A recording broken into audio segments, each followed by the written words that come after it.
여러분들이 개인적으로 성경을 읽으실 때 중요한 것은 그 성경의 전체적인 흐름을 파악하는 거예요. 여러분, 이 에베소서도 사실은 1장부터 6장이 한 통의 편지예요. 오늘 우리가 함께 보는 이 본문은 22절부터 33절, 이 본문의 그 내용이 아내들이여 남편에게, 또 25절도 남편들아 아내 사랑하기를. 그래서 이 본문이 가정의 날, 가정을 위한 메시지라든지, 또 결혼식 주례할 때라든지 이럴 때 주로 쓰여지는 본문이에요. 근데 이 본문이 만약 그 앞에 이미 우리가 함께 에베소서를 쭉 나눌 때 함께 나누었던 앞에 있는 말씀을 망각한 채 이 본문만 딱 읽으면 더 풍성한 그 은혜를 우리가 누리기가 좀 어려워요. 그래서 여러분들에게 한 번 더 정리를 합니다. 에베소서는 사도 바울이 에베소 교회에게 보낸 편지입니다. 그러니까 편지니까 당연히 그 편지는 처음 그 서두부터, 인사말부터 마지막 맺음까지 어떤 중요한, 하고 싶은 중요한 메시지가 있겠죠, 그죠? 그 메시지가 이 에베소서도 쭉 흘러간다는 것을 놓치면 안 돼요. 그런데 에베소서는 크게 두 파트로 나눌 수가 있어요. 한 파트는 1장부터 3장인데, 이 내용은 우리는 하늘에 속한 신령한 복을 받은 사람들이다. 하나님이 택정하셨고 그리스도 예수께서 피로 값을 주고 속량, 즉 대속해 주셨고, 성령님이 우리를 인치셔서 성령이 우리의 보증이 되셨다. 보증금이 되셨어요, 성령이. 그래서 제가 그때 차 키 이렇게 설명드리면서 보증금밖에 안 냈는데 키를 내가 소유하고 내 마음대로 차를 운전하듯이 성령님이 우리를 하나님의 자녀로 그렇게 인을 쳐주신 거예요. 그런데 우리가 전에 어떤 존재였는지를 이 성경이 우리에게 알려주고 있어요. 전에는 우리가 어둠에 속했었고, 우리가 죽어 있었고, 하나님께 반응하지 못하는 존재였었고, 세상 풍속을 따르는 사람들이었고, 또 우리가 그 어둠의 영, 즉 사탄의 지배를 받는 그런 사람들이었었습니다. 그러나 우리를 불쌍히 여기시는 그 하나님의 그 긍휼하신 마음이 우리에게 그리스도 예수를 보내주셨어요. 그래서 그 예수님 때문에 우리가 죽었던 내가 살아났고, 또 그 예수님 안에서, 예수님을 통해서, 예수님으로 인해서 우리를 앉히셨고 일으켜 세우셨고 영광 보좌에 앉혀주셨어요. 그래서 그렇게 된 우리를 하나님은 자기 가족으로, 권속으로 삼아주셨어요. 우리가 비록 미완성이지만, 지어져 가고 있지만, 그러나 우리는 하나님의 거룩한 가족들인 줄로 믿으시기를 축원합니다. 그리고 이제 지난주에 여러분들과 함께 그 5장을 잠깐 한번 넘어가 보시죠. 5장 8절에 너희가 전에는 어둠이었지만 이제는 주님 안에서 빛이라. 한번 따라합니다. 나는 빛이다. 예. 그럼 빛이신 하나님께서 우리를 자녀 삼아 주셨어요. 그래서 그 사람의 아들이니까 그 아들도 사람인 것처럼 빛이신 그분이 나를 자녀 삼으셨으니까 나도 뭐가 됐을까요? 빛이 된 거예요. 예. 빛이 된 거예요. 그래서 그 빛된 사람은 어떻게 살아야 되냐면 5장입니다. 5장 15절. 지혜 없는 자 같이 살면 안 돼요. 지혜 있는 자 같이 해서 세월을 아껴야 돼요. 그리고 17절도 보세요. 어리석은 자가 되면 안 돼요. 주님의 뜻이 무엇인지 이해해야 돼요. 우리가 술 취하는 것과 같이 세속이나 죄나 이런 것에, 이 세속적인 문화에 취해 있으면 안 돼요. 오직 성령으로 충만해야 될 줄로 믿습니다. 네. 그리고 이제 21절, 그리스도를 경외함으로 피차 복종해라. 제가 그래서 지난 시간에 이 복종이라고 하는 말의 의미까지 여러분들에게 설교 시간에 말씀을 드렸던 기억이 납니다. 복종은 사실 이렇게 우리가 한국말 복종의 느낌이 어떠냐면, 어떤 명령권자가 명령을 딱 내리면 거기에 토를 달지 않고 그냥 순응하는 거, 그거를 이제 복종 이렇게 이해할 수 있는데, 사실 원어적으로 보면 이 말의 뜻은 양보의 개념이 훨씬 큽니다. 양보. 그래서 이 말의 원 뜻이, 원어로 복종이 뭐냐 하면 뭐뭐 아래 그 질서를 세운다, 나를 뭐뭐 아래다 둔다, 그런 뜻이 있어요. 그러면서 이제 오늘 22절이 시작이 됩니다. 그러니까 5장을 근거로 이렇게 여러분들이 22절부터 33절을 이해하시면 좋겠어요. 빛된 삶은 어떤 삶일까? 또 지혜롭게 이 세월을 아끼고 주님의 뜻을 분별하고 성령 충만한 삶을 살려면 어떻게 살아야 될까? 특별히 우리가 가장 많은 시간, 또 가장 편한 시간, 가장 자유로운 시간을 함께 공유하는 가정, 거기에 아내와 남편. 저희도 애들 키울 때 큰아이가 아들이고 둘째가 딸인데, 이 아이들을 키울 때는 우리 부부가 다 애들 학교 가면 태워다 줘야 되고, 애들 돌아오면 밥 먹여야 되고, 그러니까 모든 삶의 그 초점이 아이들 중심으로 이렇게 돌아갔는데, 애들이 다 이제 집을 나갔어요. 가출이 아니라 독립을 했어요. 결혼을 하고 가출 안 했습니다. 이렇게 이제 나갔어요. 그래서 여러분, 이게 전문적인 말로 빈둥지 증후군, 단둘이 이렇게 있어요. 근데 둘의 공통된 시선이 있죠. 물론 이렇게 TV. 그래서 이제 같이 이렇게 밥 먹을 때도 텔레비전 보면서 이렇게 밥 먹고 그래요. 그러나 그렇다고 여러분 막 이상하게 생각하지 마세요. 저희 부부 아주 정상입니다. 그리고 대화도 잘 나누고 그렇게 하고 있습니다. 그런데 과연 그렇게 가장 편한 대상인 아내와의 함께 공유하는 그 가정 안에서 빛된 삶을 살고 있나? 성령 충만한가? 지혜롭게 세월을 아끼고 있는가? 이 질문이 5장과 연결된 이 본문의 올바른 질문이라는 거죠. 자, 예를 들면 이겁니다. 미국 콜롬비아 바이블 칼리지라고 하는 학교가 있대요. 콜롬비아 바이블 칼리지에 그러니까 학장님이셨던 교수님이 계시는데, 그 교수님의 이름이 맥컬리킨이라고 하는 교수님이 계셨어요. 맥컬리킨. 근데 이 맥컬리킨이라는 교수님이 결혼한 지 43년 만에 그 학교의 학장이 된 거예요. 교수로서 얼마나 영광스럽겠습니까? 그래서 이제 그 학교의 학장이 돼서 막 기대도 있고, 막 이제 여러 가지 그 학교에 대한 이렇게 그 비전도 있고, 막 이렇게 진행되어 가는데, 안타깝게도 그의 아내가 치매가 생긴 거예요. 그런데 이 치매의 증상들이 각기 다 아주 굉장히 다양한 그 모습으로 나타난대요. 근데 그 맥컬리킨 교수님의 아내는 불안 증세로 나타나는 거예요. 불안 증세.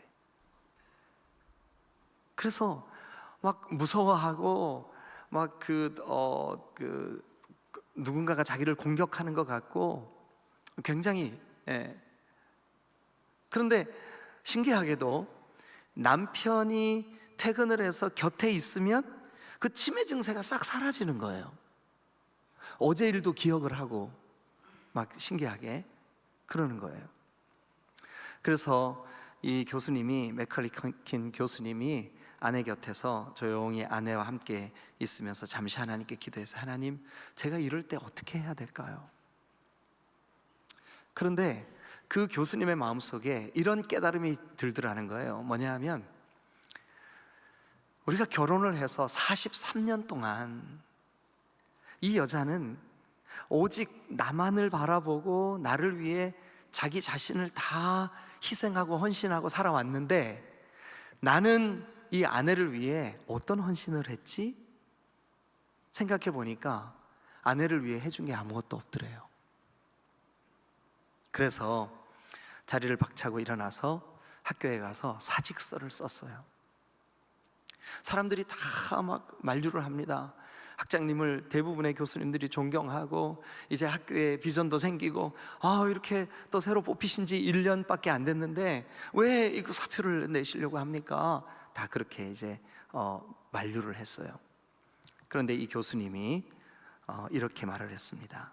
이제 나는 아내의 곁으로 돌아가야 합니다. 43년 전 결혼식에서 저는 이렇게 서약했습니다. 병들 때나 건강할 때나 언제나 아내를 돌볼 것을 제가 엄숙히 약속을 했습니다. 이제는 제가 그 서약을 지키며 살고 싶습니다. 내 아내가 지난 43년 동안 나를 돌보아 주었습니다. 이제는 내가 그 사람을 돌보아 줘야 될 때가 되었습니다. 그래서 나는 이제 아내 곁으로 돌아가는 것입니다 하고 학장의 자리를, 그 영광스러운 교수의 자리를 딱 내려놓고 가정으로 돌아갔어요.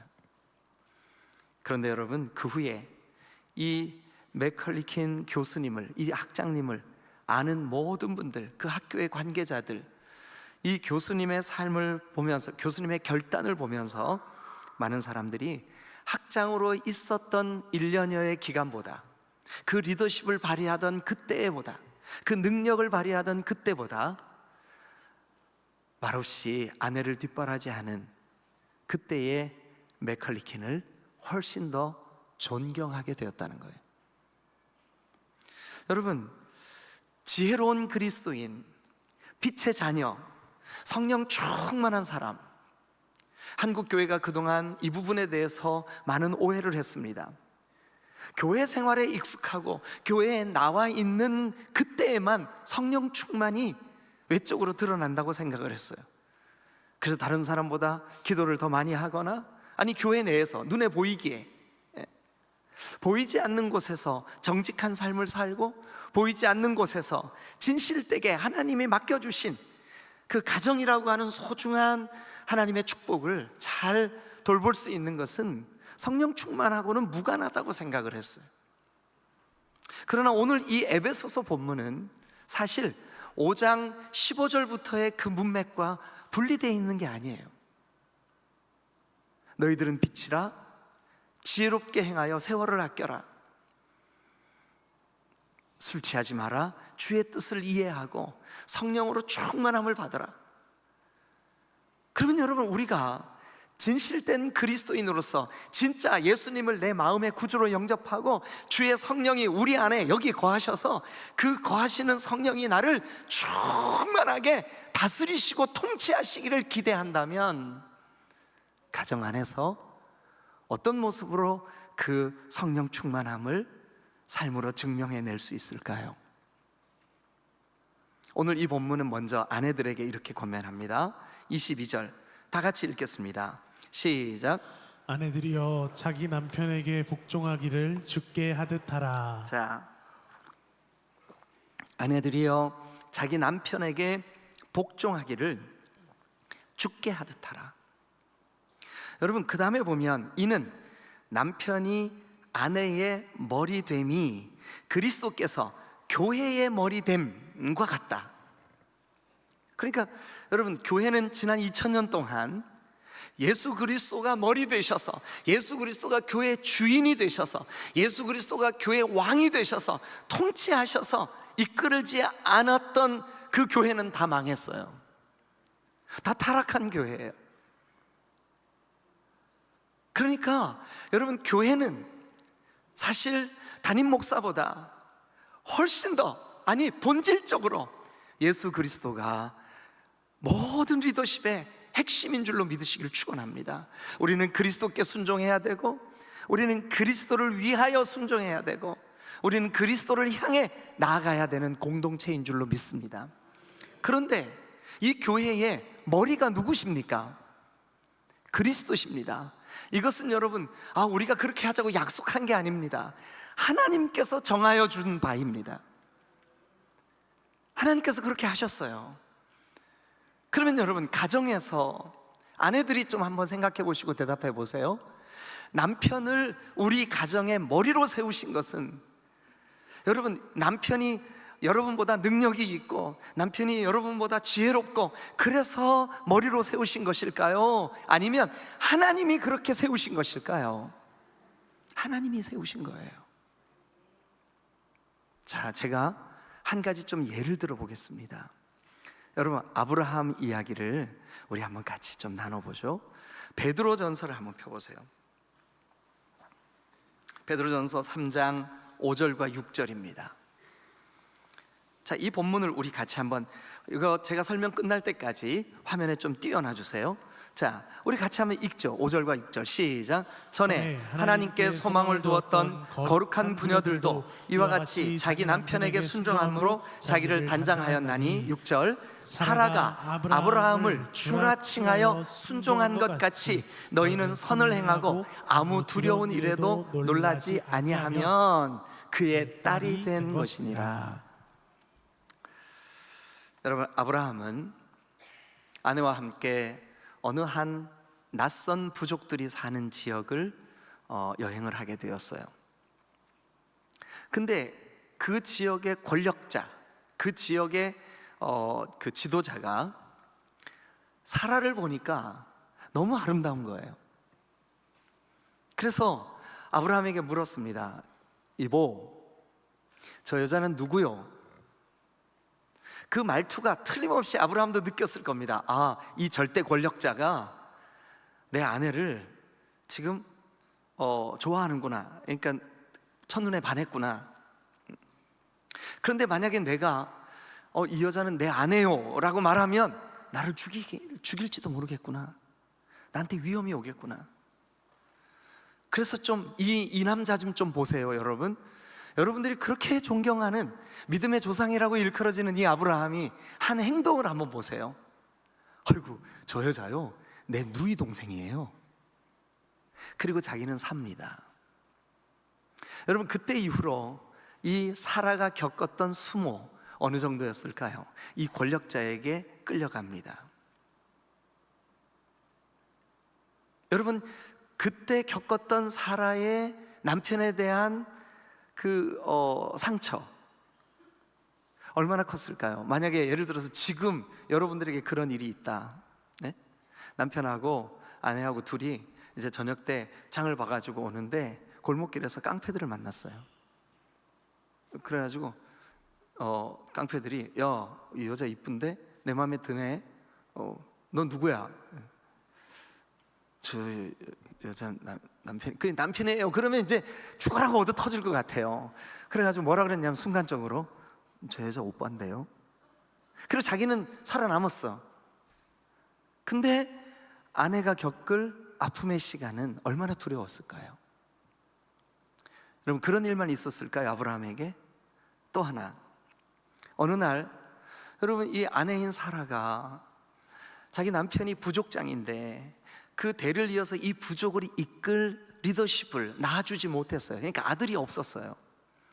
그래서 남편에게 너무 미안한 그 마음을 품었던, 요즘 우리가 의학이 발달하고 보니까 이 남녀 성을 결정하는 거, 그리고 임신이 되고 안 되고는 사실 여자의 책임이 아니에요. 아닌 경우가 많아요. 100% 아니라는 건 아니고. 근데 그때만 해도 불임의 모든 원인을 여자에게 책임을 전가할 때였으니까요. 그래서 이 사라는 내 남편 아브라함에게 아들을 낳아주지 못하는 것에 대한 아주 극심한 마음에 좀 고통이 있었어요.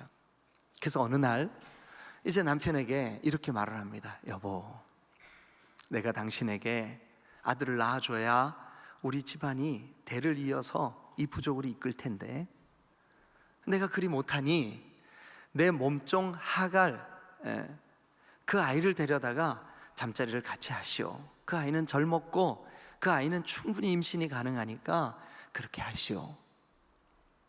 그래, 여러분, 정상적인 남편이라면 이 대목에서 어때야 돼요? 네, 여러분들이라면 어떻게 하시겠어요? 뭐 저라면 이랬겠죠. 예끼, 그런 게 어디 있어? 나에게는 당신밖에 없다고. 하나님이 당신을 나의 아내로 줬지 하갈을 나에게 아내로 줬냐고. 왜 그런 생각을 하냐고. 쓸데없이 점점점. 그래야 맞잖아요. 예? 그게 정답이잖아요. 그런데 아브라함은 어떻게 했을까요? 어떻게 했냐 하면, 여보, 하갈과 함께 주무시오. 그리고 아들을 낳으시오. 그랬더니 아브라함이 뭐 처음에 몇 마디는 했을지 모르겠어요. 성경에는 안 나오지만, 그러나 결국은 어떻게 했냐면, 그럼 당신이 시키는 대로 해볼까? 이렇게 된 거예요. 그러면 이거는 아내 입장에서는 점수가 몇 점이나 될까요? 1 100점, 2 50점, 3 빵점 중에 여러분 선택하세요. 몇 점이에요? 다 그러잖아요. 빵점이라고. 빵점이에요. 여러분, 이것이 아내에게 얼마나 큰 상처가 되었을까요? 네? 위기의 순간에 자기 아내를 누이라고 이렇게 아주 유약한 모습을 보인 남편, 그리고 정말 그 사라의 마음에 비수를 꽂는 것 같은 상처를 끼칠 수밖에 없었던 그 사건들. 그런데 여러분, 이 본문을 한번 보실래요? 자, 아까 띄웠던 이 말씀에 우리 같이 한번 꼼꼼히 읽어보죠. 이렇게 시작합니다. 베드로전서 3장 5절이 시작. 전에, 그것은 옛적이에요. 예. 어떤 사람들이 있었냐 하면 누구에게 소망을 뒀을까요? 하나님께 소망을 두었던. 그래서 그 사람들은 거룩한 부녀들, 거룩한 아내들, 하나님께 소망을 두었으니까 하나님을 믿는 믿음을 가진, 하나님을 정말 거룩하게 여기고 사랑하는 그 믿음의 부녀들, 그 믿음 때문에 어떤 일이 벌어졌냐면 자기 남편을 순종했어요. 자기 남편에게 순종했어요. 다른 것으로 뭐 화장을 진하게 하고, 막 요즘은 화장이 엄청 두껍게 가는 것 같아요. 틀림없이 얼굴에 막 기미가 많이 끼었는데 깨끗하게 보이는 걸 보면 화장이 굉장히 두껍구나 하는 걸 느낄 수가 있어요. 예. 근데 완전히 은폐시킨 모습으로 화장하는 게 단장이 아니고 뭐가 단장이래요? 순종이 단장이래요. 뭐로 순종해야 될까요? 남편에게 뭐로요? 하나님께 소망을 둔 마음으로. 그러니까 이 말은 여러분들에게 쉽게 설명드리면 믿음으로.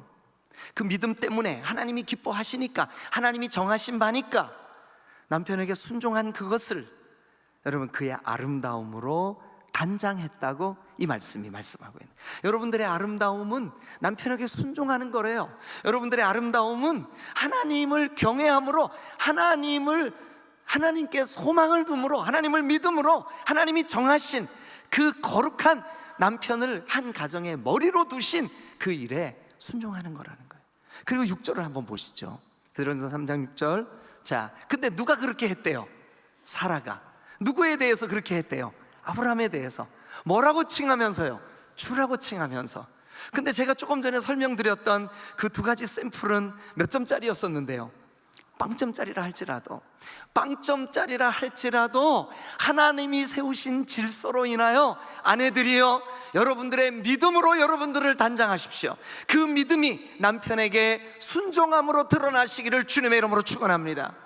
다시 그 본문으로 가보세요. 에베소서 5장에 보면 아내들이여 자기 남편에게 복종하기를 죽게 하듯 해라. 그러니까 이것은 죽게 하는 것은 신앙의 측면인 거예요. 믿음의 측면인 거예요. 사라가 하나님을 소망했던 것처럼 믿음으로 남편을 대하라는 거예요.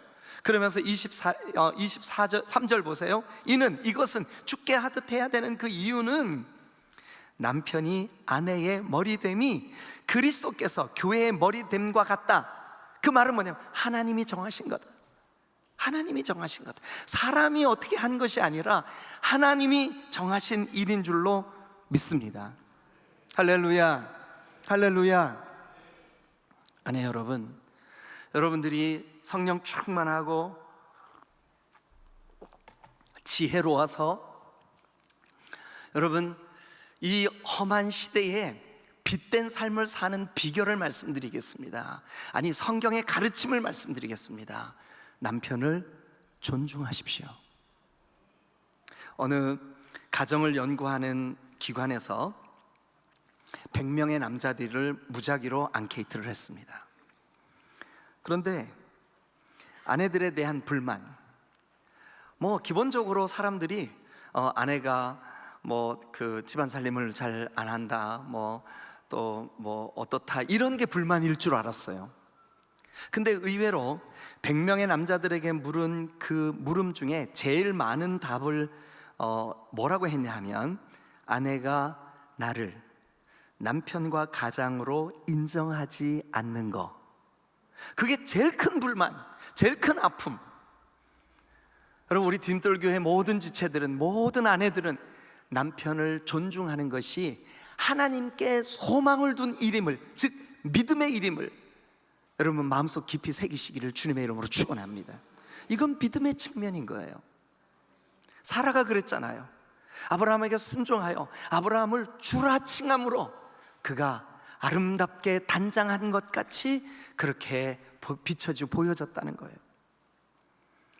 사랑하는 여러분, 24절을 한번 같이 읽겠습니다. 그러므로 여러분, 이렇게 아내가 남편에게 복종하고 남편을 존중하고 남편의 머리됨을 인정하는 거, 헤드십을 인정하는 거, 이것은 교회가 그리스도에게 하듯, 여러분, 교회는 마땅히 그리스도가 우리의 머리신 줄로 믿습니다.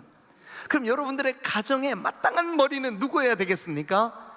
남편이어야 된다는 거죠. 남편.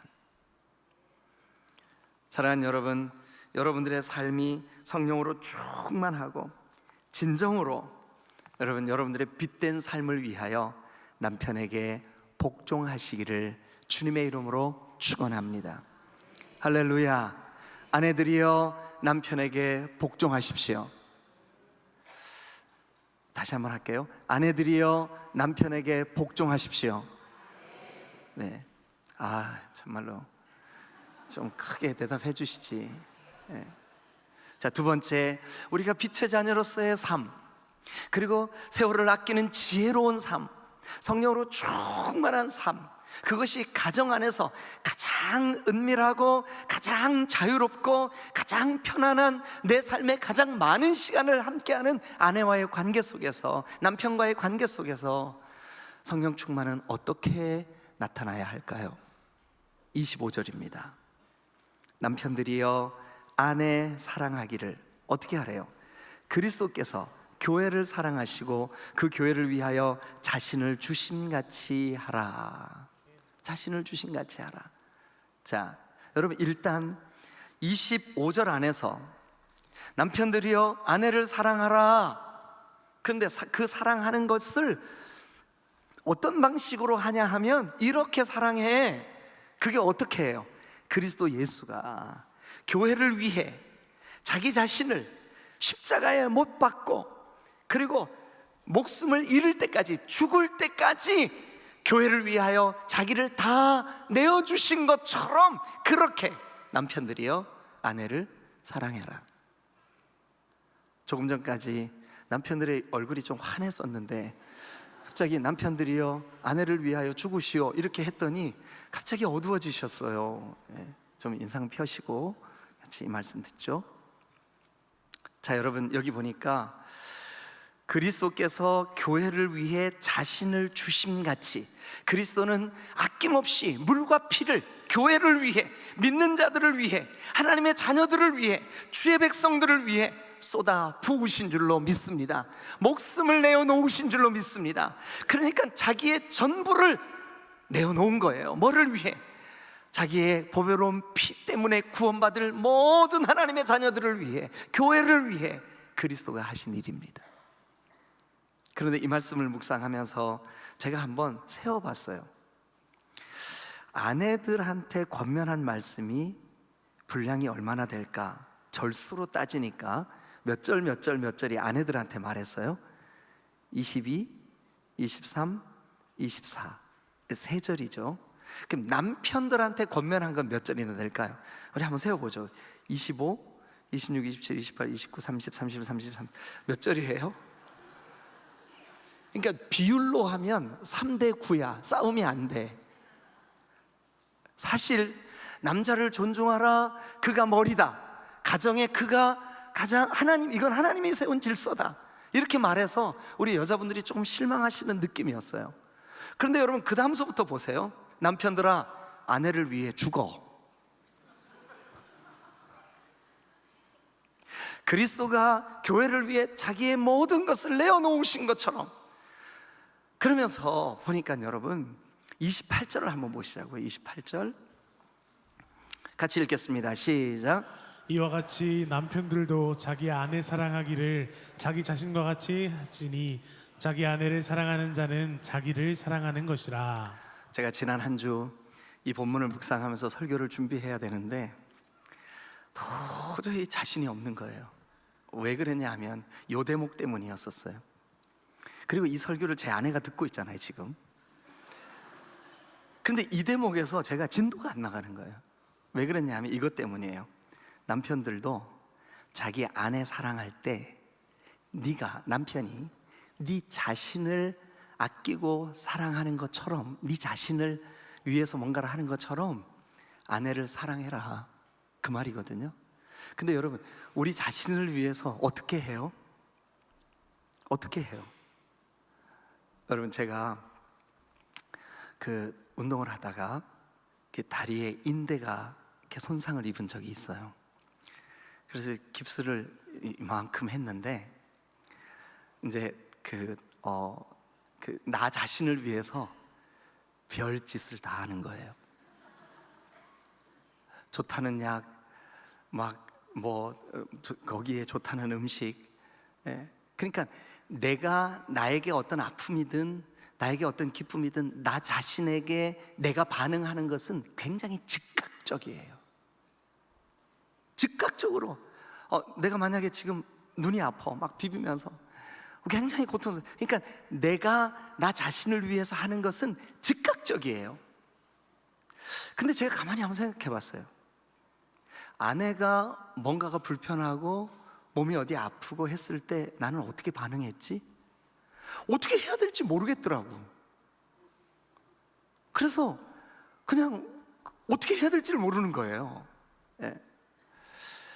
야, 참 남편답지 못했었구나. 그래서 이 설교를 내가 성도들 앞에서 이거는 자비판하는 게 될 텐데 해야 되나 말아야 되나, 그래서 고민이 됐던 거예요. 근데 여러분, 우리가 이 말씀을 그대로 받아들입시다. 남편이 아내를 사랑하는, 그러니까 남편인 그리스도인 예수 믿는 남편들은 아내 사랑하는 것을 통해서 네가 성령 안에 있다는 것을 증명해라.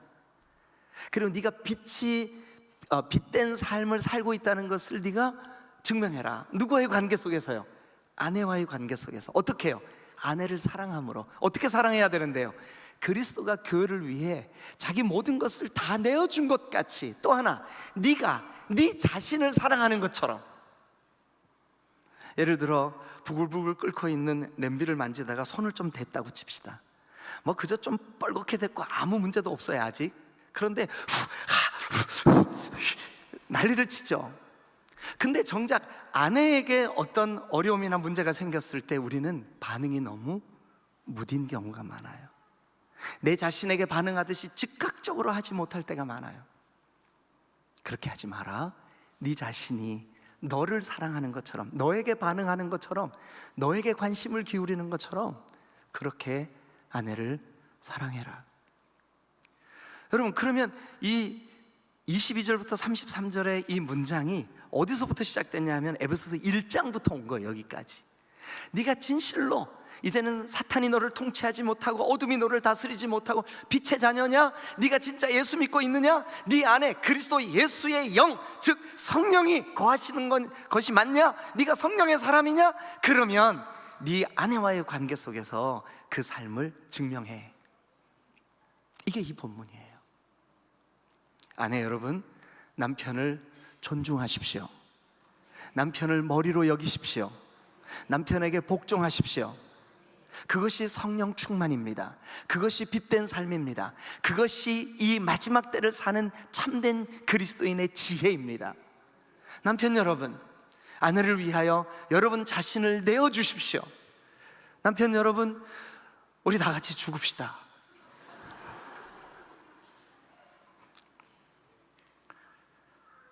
이 설교를 제가 준비하면서 큰일 났다, 이거 어떻게 하지? 근데 말씀이니까 말씀으로 받아야 될 줄로 믿습니다. 근데 이 말씀이 우리에게 이렇게 권면합니다.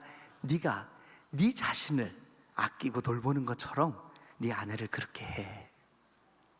이게 성령 충만한 사람, 빛된 사람, 마지막 때를 지혜로 사는 사람, 하나님의 뜻이 뭔지를 분별한 사람의 삶의 열매가 되실 수 있기를 주님의 이름으로 축원합니다. 할렐루야, 할렐루야. 기도하시겠습니다.